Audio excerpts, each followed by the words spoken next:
সাতক্ষীরা সদর, দেবহাটা, সাতক্ষীরা ২ আসনে মনোনয়ন বাতিল এবং টানা ৭ বারের চেয়ারম্যান আব্দুল আলিমকে বিএনপির প্রার্থী হিসেবে মনোনয়নের দাবিতে মানববন্ধন অনুষ্ঠিত হয়েছে।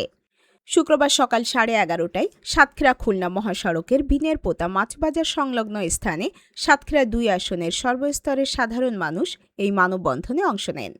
মানববন্ধনে বক্তারা বলেন, চেয়ারম্যান আব্দুল আলিম ২ বার ক্রস ফায়ারের মামলার আসামি হয়েও বিগত ১৭ বছর ধরে নিপীড়ন নির্যাতন সহ্য করে দলের নেতাকর্মীদের পাশে ছিলেন।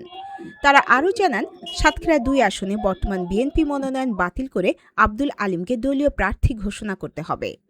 বক্তারা হুঁশিয়ারি দিয়ে বলেন, আলিম চেয়ারম্যানকে মনোনয়ন না দিলে লাগাতার কর্মসূচির ঘোষণা দেওয়া হবে।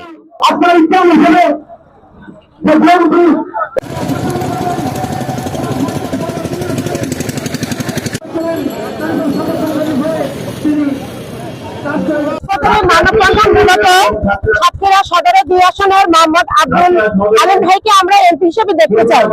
ইতিমধ্যে আমরা জানতে পেরেছি যে বিএনপির নেতা আব্দুর রব উনি বহিষ্কৃত আছেন, তারপরে ওনাকে নমিনেশন দেওয়া হয়েছে। তবে এই নমিনেশন দেওয়া হলো, আমাদের এই রাজপথের নেতা হচ্ছে আলিম চেয়ারম্যান। উনি সাধারণ মানুষের নেতা, বিগত ১৭ বছর উনি এই রাজপথে ছিল, এখনো আছে। উনি এখনো পর্যন্ত তার শেষ অবধি পর্যন্ত সে রাজপথে থাকবে। উনি সাতক্ষীরা ২ আসনে এই ওনার এমপি নমিনেশন দেওয়া হোক। উনি আমাদের এই চেয়ারম্যান ৭ বছর ধরে তার নমিনেশন ক্যান্সেল করা হয়েছে, তার নমিনেশন দেওয়া হোক, এটা আমাদের দাবি মানতে হবে। আমরা আলিম চেয়ারম্যানের জন্য মনোনয়ন চাই। সাতক্ষীরা সদর ২ আসনের দেবহাটা সহ ২০টা ইউনিয়নের নেতা কর্মী এবং বিএনপি ভক্ত, তারেক রহমান ভক্ত, জিয়াউর রহমানের অনুসারী, ম্যাডাম খালেদা জিয়ার অনুসারী আমরা যারা দলদারি করি, আলিম চেয়ারম্যানের নেতৃত্বে উনি বিগত ১৭ বছর রাজপথে আছেন, ৩৮ বছর একটানা চেয়ারম্যান।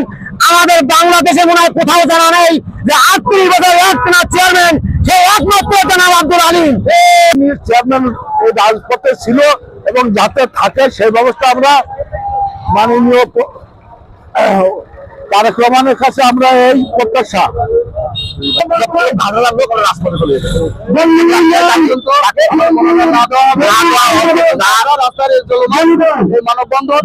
মনোনয়ন দাবি করছি এই মনোনয়ন দিলে সাতক্ষীরা বিপুল ভোটে এবং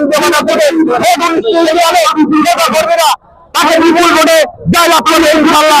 আপনারা দেখতে পাচ্ছেন শুধু একটি মনোনয়ন দাবিতে আপনি দেখেন হাজার হাজার লোক রাস্তায় নেমে এসেছে। আব্দুল আলিম চেয়ারম্যান দিলে হাজার হাজার লোক রাজপথে নেমে আছে। এর কোনো ভালোবাসা, অর্জুন ভালোবাসা এখানে কারোর অর্থের প্রলোভন দেখায় এখানে কেউ আসেনি। সবাই রাজপথে তার দুঃসময় তার পাশে ছিল, এখনো তার পাশে আছে। প্রিয় নেতা জনাব তারেক রহমানের কাছে আবু জাফরের তথ্য ও চিত্রে আয়েশা আক্তার, চ্যানেল 21, সাতক্ষীরা।